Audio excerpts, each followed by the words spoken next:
Standing in this position, I'm in a good position to be able to see everything that I need to see. I've got some lubricant on the outside to help. And then with my non-dominant hand, I'm just going to pull the nose slightly back so I can see which nostril is largest. In general, we go for the right nostril first, but it's important you have a look to make sure there's no deviated septum or large inferior turbinates that may hamper you putting this in.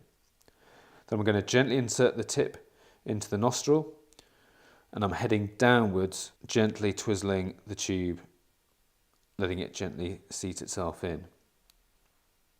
I'm going to keep pushing, gently twizzling until the flange sits comfortably on the outside of the nostril.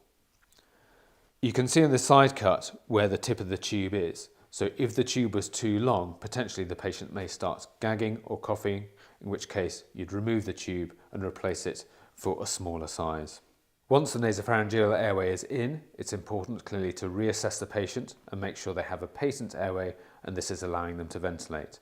You may, even with this in, still need to do some simple airway opening manoeuvres to help support their airway. And also once it is in, you may need to support the patient by giving them extra oxygen.